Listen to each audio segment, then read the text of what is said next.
macam mana buduk itu, beli ya, aku kan punya uang itu, suruh pemuda itu beli, saja baunya macam gitu buduk itu, aduh enakkah ini, ini, oh caluk ke agak merah sedikit kan, itu udang pak ini, caluk namanya, ini buduk, enggak enak seperti agak caluknya, tapi asinnya luar biasa.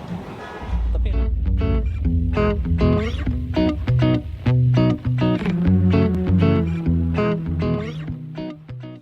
kalau nama bapak tuh, bapak Soe atau Su?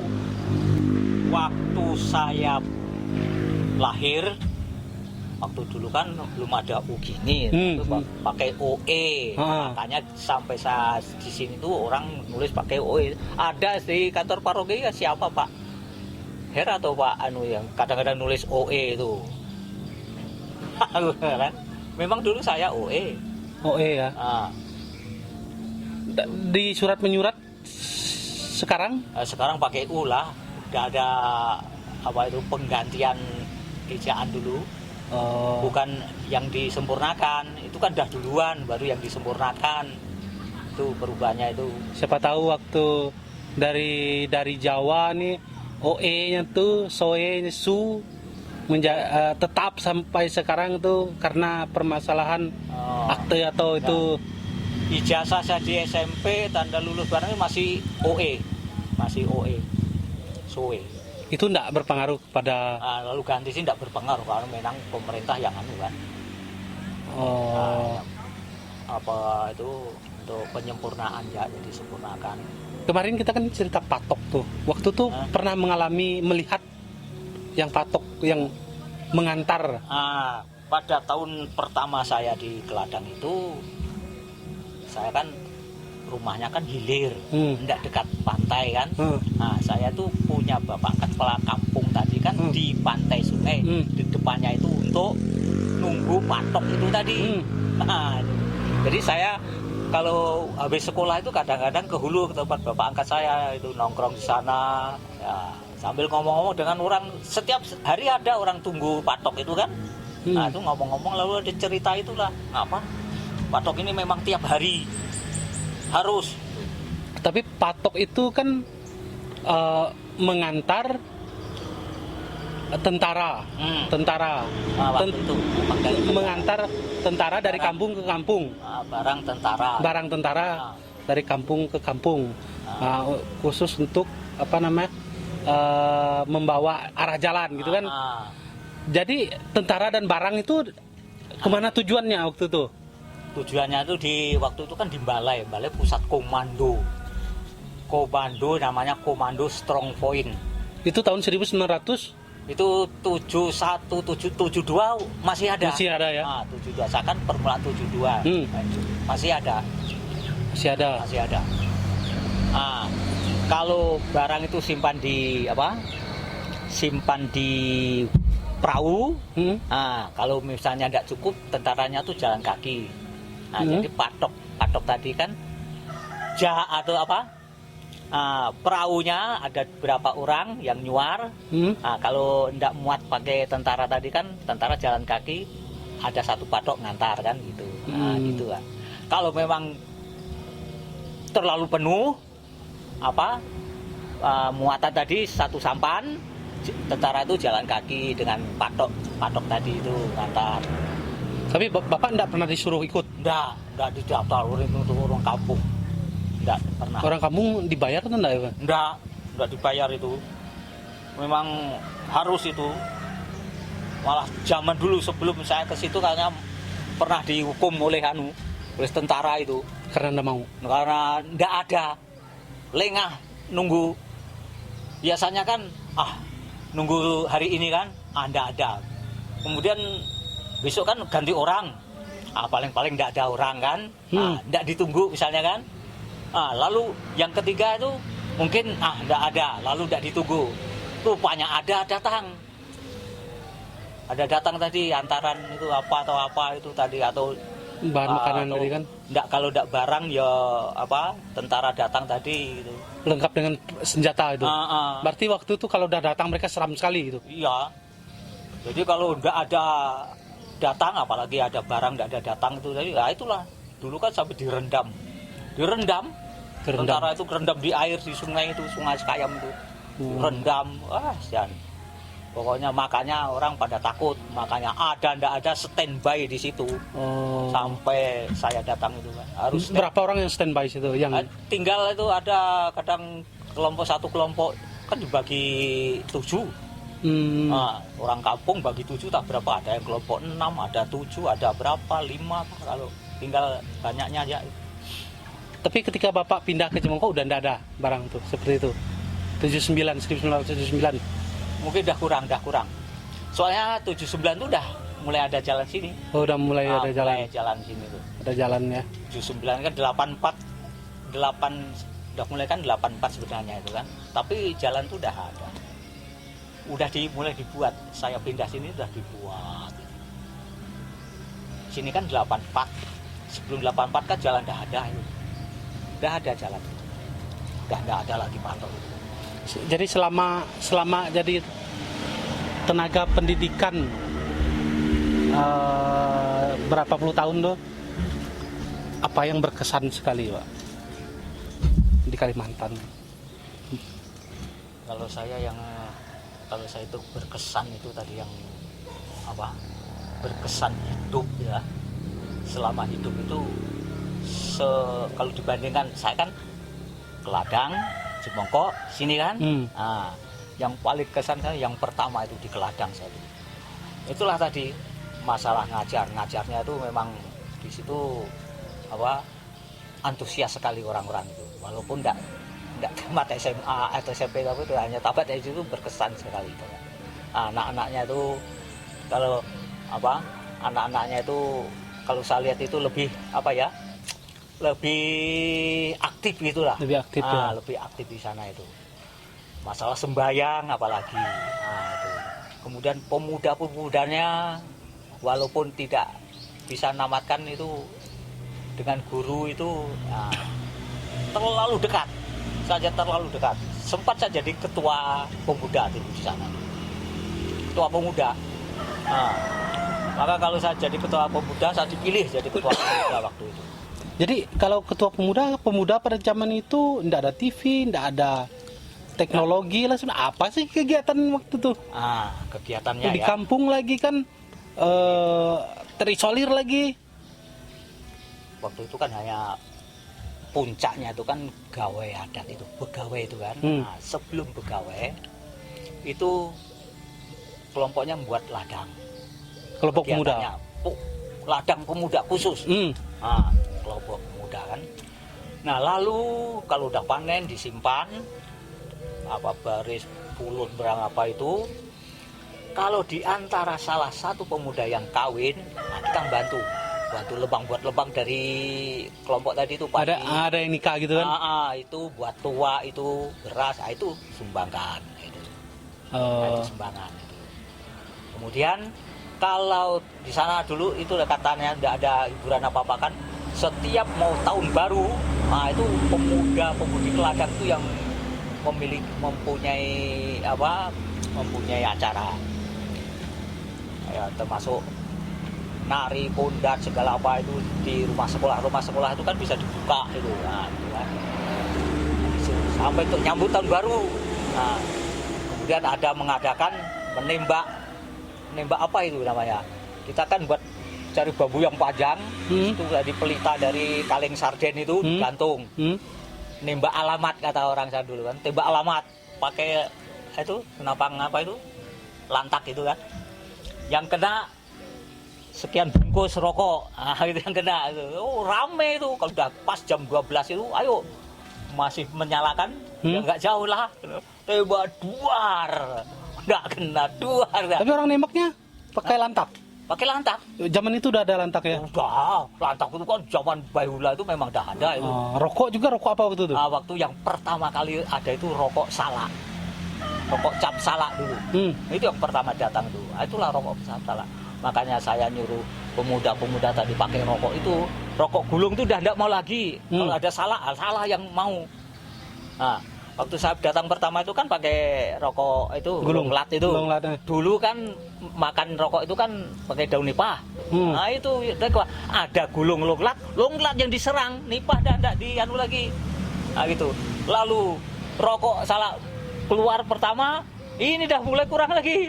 Rokok mau. Jadi gimana? Ayo nebas sana. Ini rokoknya satu orang satu bungkus rokok. Nah itu Pak. Nah itu. Nah, itu ya lanjutkan tadi itu kan, nembak alamat tadi kan, dua enggak ada ya udah, enggak ada. Kalau yang ada nyumbang. Kami sering nyumbang untuk beli apa rokoknya tadi untuk hadiah tadi itu kan. Nah, gitu. Tapi zaman itu rokok berapa harganya? Lupa aku ya, tak berapa itu waktu itu. Begitu mungkin masih murah sekali ya, rokok 100. Runang cap loncat itu. Baik, berapa dulu udah. Tapi zaman itu kalau semokel saya mau semokel pernah. Saya mau buat cerita cari yang bisa berbicara tentang smokel lah, pengalaman ikut smokel lah. Tapi Bapak tahu kan sekitar pernah melihat orang smokel gitu? Saya pernah, cuma waktu itu zaman Pak Suryeri itu pemimpin umat di Kladang itu sering diminta bantuan Pak Suryeri. Nah, ngambil obat di Bunan Gegak. Sambil berikan jual karet ke Bunan Gegak. Mongkos. Nah, itu ke Muara Mongkos, bukan Mongkos, ke Muara Mongkos. Baru nanti Muara Mongkos ke Gegaknya kan pakai bus itu. Saya kan ikut. Aku mikir apa ya kira-kira baik untuk pastor, untuk hadiah pastor Gegak. Aku kan kebetulan ya agak seni sedikit dulu itu kan. Ada apa kulat dene yang besar itu kan. Besar ya. Itu saya lukis. Seperti apa itu sabah arca atau apa bagus sekali itu kan. Saya beri cat itu, saya bawa ke sana ke pastor. Ini siapa katanya itu kan, pastor itu Pastor Thomas atau siapa ya namanya itu Pak. Nah, ini guru. Nah, kata guru, kata pemimpin umat itu. Nah, udahlah masuk dulu. Lalu udah disiapkan, ada beri surat dari Pak Suryeri kan, kemudian diberi apa obat-obat macam-macam obat itu. Nah, kemudian diberi tabernakel yang perak yang kuning itu kan. Nah, itu kan kami yang ngambilnya itu. Yang dijemongkok dalam. Yang jemongkok dalam. Kalau pokoknya dijemongkok masih dak itu, pokoknya yang kuningan itulah. Itu aku bawanya. Di sana setelah ke Gegak, gimana ini? Sebenarnya mau pastor mau bermalam di Muara Mongkos karena kami kan jual karet di sana gitu. Berarti Bapak bawa karet juga ke sana? Aku enggak bawa. Jadi orang-orang tuh yang ikut itu yang bawa karet. Aku enggak bawa apa-apa, belum pernah motong lah. Aku aja ngikut ya. Nah, gitu karena ingin tahu lah. Jalan kaki terus dari sana dari Munyol ke Ntabai, ke Lubuk Sabuk, Lubuk Tengah, baru naik gunung itu, turun sampai ke Mujat, baru jalan-jalan sampai ke Muara Mongkos. Muara Mongkos tadi jualan dulu, nimbang getah dulu kan, orang-orang nimbang getah diberi. Bermalam kalian kata Toke itu bermalam nanti kan diberi beras, diberi lauk, suruh masak sendiri di belakang. Oh gitu. Nah, bermalamnya di atas di loteng. Toke tadi di bawah. Nah, tempat malam kami itu di atas. Jadi dia tidak hanya memberi beras dan memberi sarden waktu itu kan. Nah, masaknya kami di belakang itulah. Di Malaysia. Disediakan periuk segala apa-apa sudah lengkap lah. Lalu kami ke Pastor Gegak sana. Nah, udah itu kan. Tidak bermalam pastor karena kami mau bermalam di Gegak ya. Nah, kalau gitu kalau bisa tolong ngantar obatnya ini ya pastor. Oh, tidak perlu. Pakai ya bas, kata orang sini bis kan bas itu kan. Nah, bas jurusan kan ya, nunggu ya di depan itu. Kami sebelum ke pastor kan saya lapor ke migration dulu. Migration itu orang Cina. Migrasi. Juling katanya. Kamu siapa? Sukirban. Apa suku Jawa. Kamu diam di mana? Di Kalimantan, ulang itu. Apa pekerjaannya? Guru, tulis itu kan. Kicing saja galak. Di persimpangan pastor itu kelihatan sana itu migrationnya itu, kantornya itu. Sudah ngurusan dengan pastor, saya tadi berikan itu hadiah dari pastor, saya diberi uang 10 ringgit waktu itu. 10 ringgit, wah pasti banyak itu uang 10 ringgit. Banyak sekali. Lalu yang pemimpin umat dengan orang kampung tadi kan membawa apa itu obat-obatan dari pesanan dari pastor ke bawah. Adalah aku dapat maksud untuk apa, untuk beli apa, dipikir saya. Untuk beli termos, beli termos. Harganya itu waktu itu berapa ringgit ya? Masih ada lebih kok waktu itu. Termos ya, waduh. Ke Malaysia hanya beli termos kan? Habis itu kan saya simpan di atas itu, tempat tidur kami kan di atas itu. Anunya pun datang. Kami naik bus itu mungkin udah dilihat migration sana bahwa kan kelihatan berat kan. Rupanya pula migration tadi itu kami berangkat ngajak kunang teh imigrasi buntut itu sampai ke Muara Mongkos. Apa itu isinya Pak? Dibongkar kan, lalu disepak ini tempat apa itu lonyak kan? Jarai sepak. Ini obat-obat ini tidak boleh dibawa ke luar negeri. Ini dari siapa? Dari Pastor Bunan. Pindah, panggil lagi. Tidak boleh, ini tidak boleh dibawa ke luar negeri. Itulah, untung tabernakel tadi sudah duluan saya bawa naik karena saya bergetar kan, marah-marah luar biasa tadi orang yang kita bilang kicing tadi itu naik ke atas. Yang selamat hanya itu ya. Obat-obatan tadi lalu bawa lagi pulang pastor tadi. Aduh, inilah kali ini gagal total. Kita bawa apa itu? Obat-obatan. Memang selalu obat-obatan itu dari Malaysia waktu itu. Cuma saya tadi tabernakel yang selamat, itu yang bawa pulang. Jadi, aduh, lalu kami lapor dengan Pastor Yeri, Pastor inilah kejadian yang tidak tidak disangka-sangka. Loh biasanya kan orang Montu, pemuda Montu itu antara Muara Mongkos dengan Gegak. Ini pemuda biasanya kan dulu itu dari Gegak ini diantar ke Simpang Montu. Montu itu kan ada jalan simpang ke puncak. Montu itu nama tempat. Nama kampung itu. Pemuda Gegak pun pemuda Montu udah tahu. Simpang situ nanti mereka yang ngantar ke jalan yang mau ke kami pulang itu orang Montu memang tahu, udah tahu, udah biasa. Udah ngerti kan? Itu sekarang udah baik itu kata pastor tadi itu. Wah, udah ada apa-apa. Itulah. Lalu pemuda Montu kan ada yang di Muara Mongkos ini. Coba tadi yang seperti biasa aja. Kan kami sering ngantarnya dulu. Nah, itulah pastor tadi bilang jadi dah aman, dah ada apa-apa lagi. Aduh, saya nyesal kita. Tapi orang-orang jual kan itu termasuk memang penyelundupan ya, smokel. Orang Dayak pada zaman itu bilangnya smokel, tapi berasal dari kata bahasa Belanda yang namanya smokel, yaitu penyelundupan kan. Sebenarnya penyelundupan menjual karet ke luar negeri dengan cara diseludup begitu kan, diseludup. Tapi pernah tahu harga karet tuh berapa itu di sana? Udah lupa itu. Udah lupa, tapi banyak kan mereka bawa. Satu juah itu Pak. Kan waktu itu karetnya kan tipis itu. Tipis sekali ya. Tipis digulung, pas 1 juah pas. Kalau ada lebih digulung lagi simpan di itu lah. Berapa kilometer tuh jalan kaki? Pokoknya dari Keladang yang terakhir itu kan sebelum sampai Bunan itu kan bermalam di dulu di Lubuk Sabuk ini bermalam. Baru paginya jalan. Dari Lubuk Tengah itu ada pos lintas batas tentara. Lapor situ minta surat itu, ngayang surat itu. Mau mana? Mau Mongkos apa? Menjual karet. Jangan lupa nanti beli minuman untuk kami. Itulah biasanya kan di digap gitu oleh tentara-tentara itu. Catat dulu siapa nama-namanya ini. Oh, kamu orang Jawa kan? Nggih, aku ngono. Kan kebanyakan orang Jawa kan. Tentara-tentara. Tapi pulang tadi itulah enggak dapat apa-apa. Enggak singgah kami. Soalnya kan posnya di Sabuk itu kami kan lewat sungai, jadi naik ke gunung tuh lewat sungai itu lah, aliran sungai itu. Nggak ada jalan, hanya jalan lala kadar dan di situ nggak beredar uang. Pakai apa gimana? Kalau guru kan hanya ada uang, dari orang kampung nggak ada uang, jadi tungkar takir gitu, pakai karet. Pakai Pakai karet. karet. Waktu itu kan pekerjaan orang kamu hanya noreh ya. Jadi uang itu tidak seberapa lah, mungkin sehari itu dapat berapa lah ada.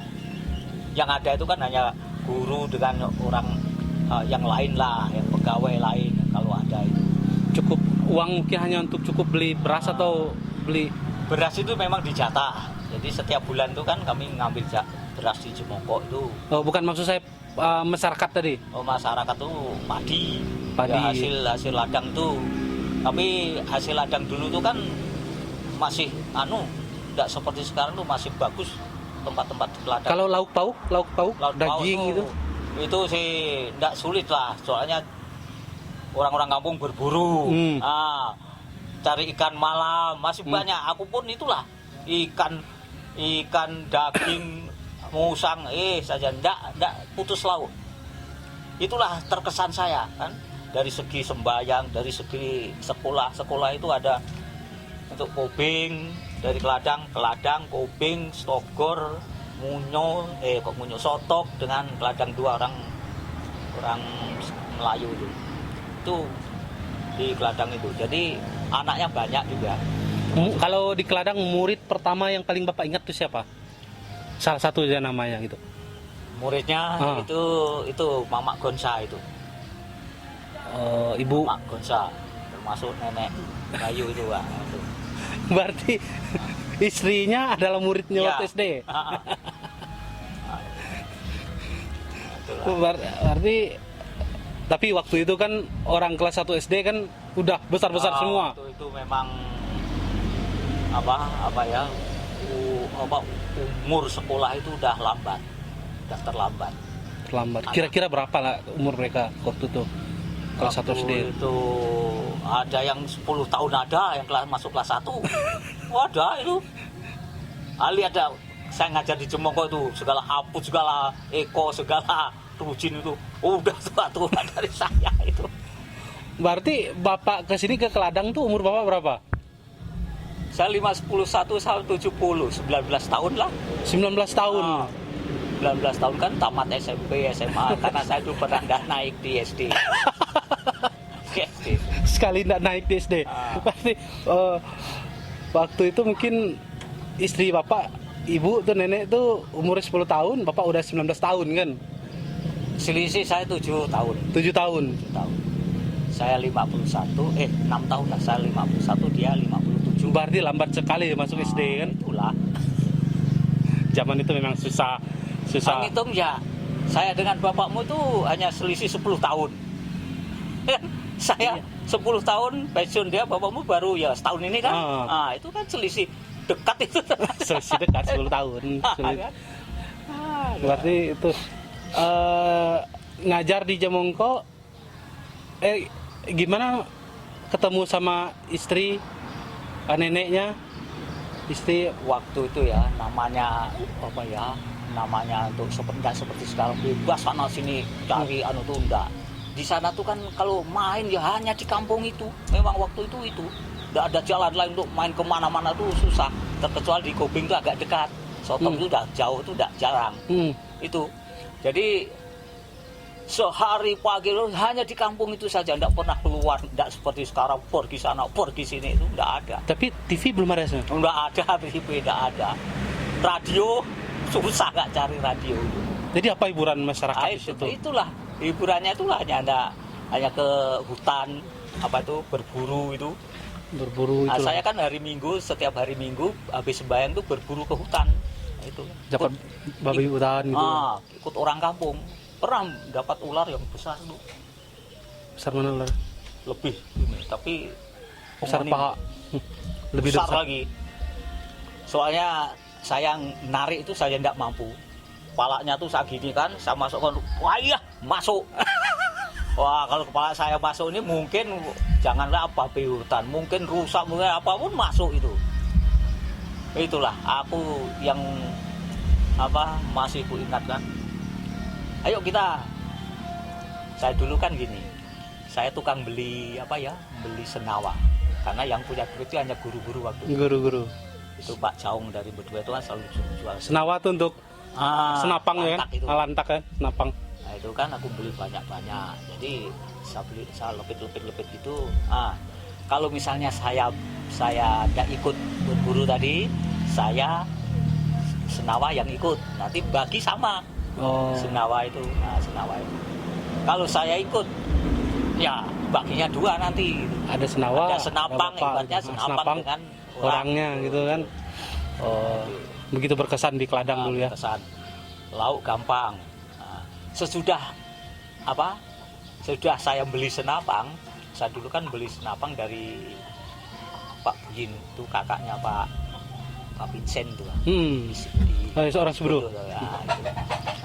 Terus sana beli senapang itu 2.500.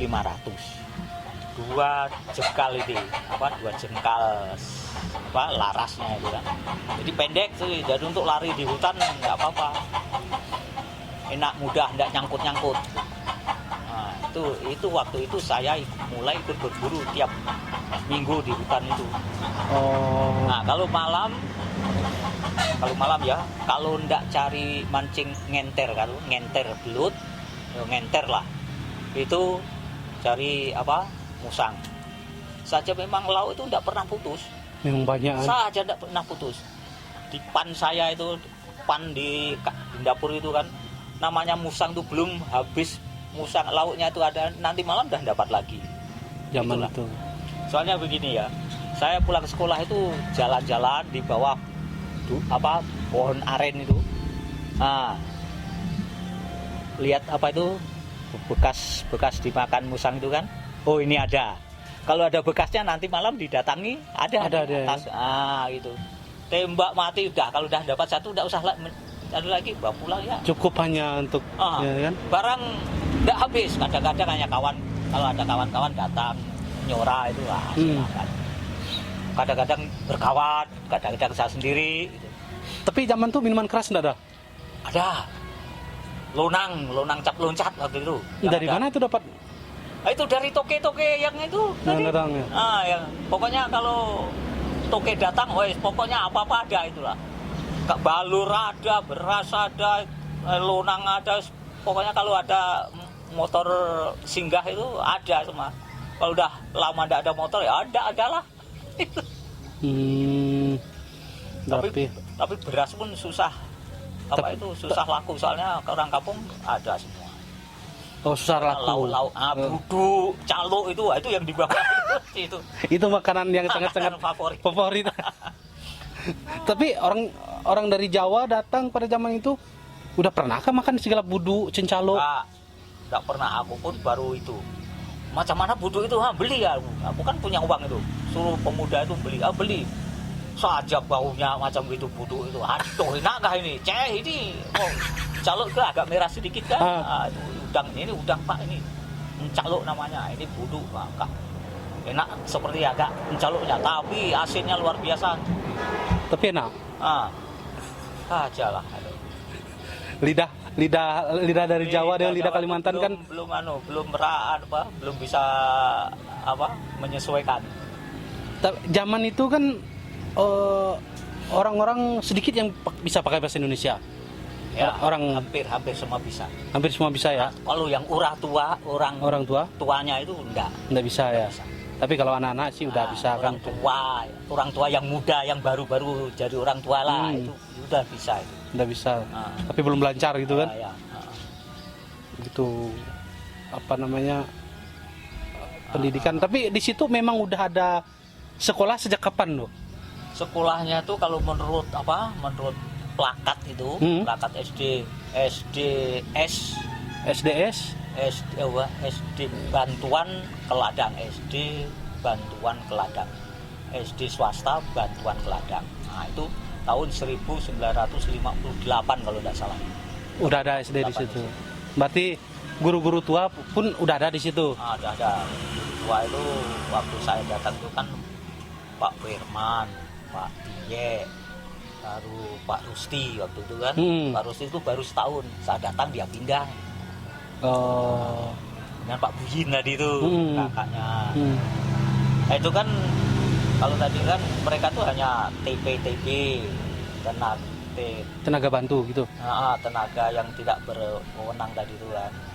Kemudian Pak Tiek, Pak SGB waktu itu. SGB, Sekolah Guru Bantu kan. Guru B atau apa itu. Jadi saya datang situ agak tinggi sendiri lah, agak tinggi lah. SMA, SPG itu agak keren lah. Sekarang keren lah. Mungkin dah S3 lah gitu kan. SD, SMP, SMA gitu kan. Yang selain SD doang, S1. Memang seluruh guru-guru yayasan memang ngambilnya gitu ya. Paling tinggi itu SGB semua. SGB, Sekolah Guru Bantu. Tapi SGB itu kan setingkat SMA juga? SMP. Oh, setingkat SMP ya. Dia SD, SMP, SMA. Berarti udah datang yang SGB, SPG, gitu, pendidikan guru. Itulah yang waktu itu kepala sekolahnya siapa tuh, Pak? Pak Tiek. Pak Tiek ya. Almarhum Pak Tiek. Habis Pak Tiek lalu Pak Mitau, Pak Mitau ada dulu. Pak Mitau ya. Pak Mitau pindah ke mana ya? Pejogan. Lalu saya gantikan kepala sekolah itu. Lalu Pak Siombing itu pindah ke Pakuman, saya disuruh ke Jemongko langsung kepala sekolah di SMP. Nah, itu tuh. Oh, Bapak pernah jadi kepala sekolah SMP? SMP tahun 79 tuh. Tahun 79 SMP situ ya, SMP Jemongko. Itu kan paroki juga kan? Paroki orang wilayah sekalian banyak lah yang sekolah di situ kan. Maka Bapak dikenal orang wilayah perbatasan ini semua. Oh, itu. Soalnya gini dulu kan, waktu itu kan tadi saya katakan kan, setelah anak-anak tamat SD tidak banyak yang sekolah, yang nganggur di kampung, tidak ada pekerjaan. Pada waktu datanglah pastor yang diusir di Sabah dulu. Ada 4 pastor itu. Yang singgah di Kuala, di Jemongko ada 3. Pastor Wim, Pastor Has, Pastor Fran Pererik gitu. Yang satunya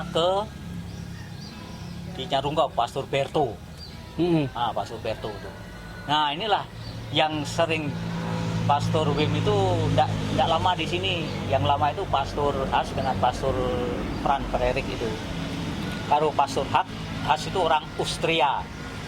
Nah, dia itu yang sering turni kan, melihat anak-anak pada ada kerjaan tuh, lalu punya ide mau buka sekolah SMP di Jemongko itu. Dulu ceritanya tuh udah pernah, tapi tidak lama bubar kan.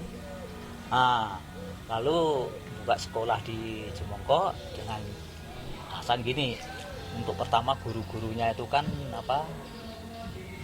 hanya diberi uang bukan gaji lah, honor ya gitu kan. Honor gitu. Nah, karena di samping itu guru juga nerima gaji dari SD kan gitu. Nah, kemudian setelah itu tadi ide dari Pastor Has tadi. Sanggup semua kan? Sanggup. Berdiri SMP tahun 1976, tanggal 5 Januari 76 waktu itu berdiri SMP. Saya masih di Keladang, tapi saya sering dianu dengan pastor, gimana ini? Oh, bisa lah pastor, kalau bantu-bantu pun bisa, tapi saya kan masih di Keladang. Oh, bisa, nanti saya pikirkan kan. Lalu 76, 77, 78, 79 kan ujian kan? Nah, ada ujian. Tapi itu bulan Agustus, dulu kan bulan Agustus. Catur bulan dulu ya? Atau mulai ajaran itu Juli seperti itu. Setelah mereka pindah, Pak Tiek pindah duluan. Dari Pak Tiek dengan Pak Firman, Pak Firman itu duluan pindah. Pak Tiek Jemongko, Pak Firman ke Tuma sana. Tinggal di Keladang itu saya Pak Mitau, Pak Buyin tadi itu. Nah, habis itu Pak Mitau pindah, lalu pindah ke Ile Bejogan, lalu dari Pomadis itu Pak Ajun Tanjung Minang itu pindah ke Keladang. Jadi kami 3. Lalu di Balai sana, Dingkahan Pak Medan datang. Jadi kami 4 di sana, di Keladang itu 4. Lalu Pak Songking ada, Pak Songking, Pak Ajun, Pak Medan, saya, Pak Ajun, kami 5. Lalu saya tahun ajaran Pak Siombing pindah ke Pahuman, saya ke Jemongko. Nah, jadi saya ke Jemongko itu mulai tahun 1979. Kalau nggak salah bapak itu kelas 2 dulu itu di SMP. Nah, dan naik kelas 2. Berarti ada ngajar bapak? Ada. Bapak saya? Ada. Mulai dari kelas 2 itulah. Kalau nggak salah kelas 2 itu. Berarti 2 generasi gitu, bapak saya diajar, ngajar bapak saya, ngajar saya juga. Itu termasuk Pak Guru Sinta. Murid pertama itu yang pertama SMP itu ada 20 orang. Saya udah lupa itu. Yang jelas itu si siapa? Mertuanya Pak Puan itu siapa itu? Yang perempuan tuh. Oh, itu ibu itu lupa saya. Pilih. Bukan. Namanya siapa itu? Mamanya Bona itu kan? Mama Bona itu lah. Siapa namanya itu? Itu yang saya ingat itu lalu istrinya Oken yang di Kuala Dua dulu yang udah meninggal itu. Oh iya, tahu. Itu murid pertama. Itu yang pertama. Kemudian Pak Bu, Ikwani, Ning itu kelas 2 waktu itu. Ikwani, si kakaknya adiknya Tin ini, si yang meninggal di Mbak itu siapa namanya? Agun. Agun. Pokoknya hanya 20 orang lah. Lupa itu. Lupa. Ada soalnya banyak sekali. 20 orang. Lulus semua waktu itu. Waktu ngajar di Jemongko waktu tahun 1979 tuh, apakah sudah menikah? Bapak sudah menikah? Dah. Saya sudah menikah, anak 1. Saya sendiri duluan sini. Jadi ini masih saya itu pas buat ladang waktu itu kan. Dan itu kan dah buat ladang itu. Akhirnya ladang pun ditinggal, kita pindah ke sini. Itulah. Oh, tapi setelah 7 tahun di Keladang, di tempat yang namanya Keladang, lidahnya lidah orang Dayak dah bisa makan bisa makan apa makanan orang Dayak yang asin, asam. Kalau orang Jawa ini kan makanannya manis. Waktu itu ke Mentawak itu saya enggak mau yang mentah-mentah itu. Yang udah masak itu saya mau. Mentawak segala itu. Durian orang sini kan, ayo kita manjat durian. Aku pikir kan durian tuh manjat, ayo. Rupanya mentah-mentah itu dimakan. Aku mana mau. Yang mentah itu udah habis jolok itu kan, iya. kupas. Ini kayak dimakan. Inilah yang dimakan katanya. Udah. Jadi orang-orang manggil bapak dulu apa tuh? Guru. Pak Guru atau Guru? Guru ya. Guru. Nggak ada paknya. Guru. Oh gitu. Guru. Pastor pun gitu. Guru orang manggil itu. Oh. Nggak ada Pak Guru. Nggak ada Pak Gurunya ada. Yang Pak Guru. Yang Pak Guru itu yang sekolah ini Pak Guru. Kalau yang pemuda dengan orang tua itu guru gitu ya. Jadi belum tahu ya saya kalau zaman itu orang panggil Pak Guru tuh bukan Pak Guru tapi Guru. Guru. Guru. Bayangkan Guru. kalau ayo kita sana. Tapi Bapak pun nyautnya biasa aja, santai kan? Biasa pakai bahasa Indonesia lah. Saya kan waktu itu belum pandai bahasa daerah itu. Baru mulai dengar ngikut salah pun enggak apa-apa.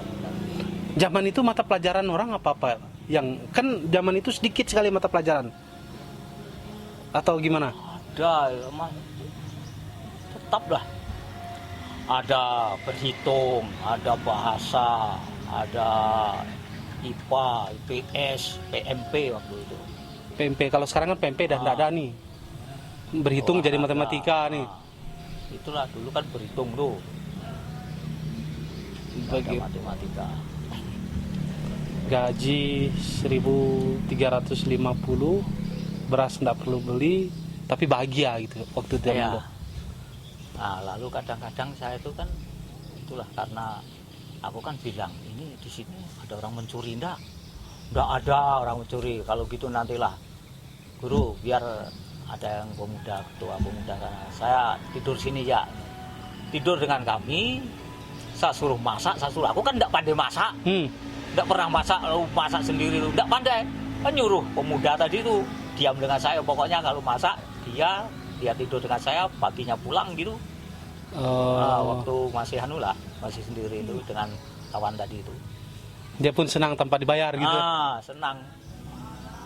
Lalu udah berapa tahun ada anak sekolah dari Sotok itu saya suruh diam dengan saya, ya nyuci periuk, ya masak itu, anak kampung itu.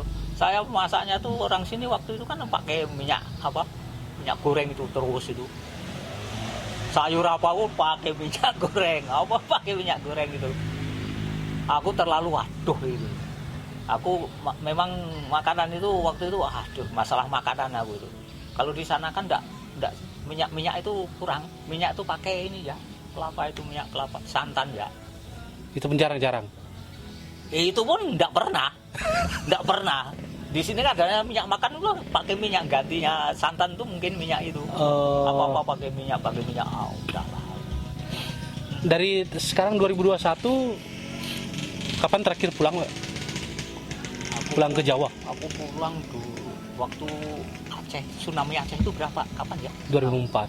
2004. Nah, itu saya pulang. 2004 itu karena ayah saya sakit ya. 2004, kemudian 2000 berapa itu 4 tahun lalu berapa saya pulang lagi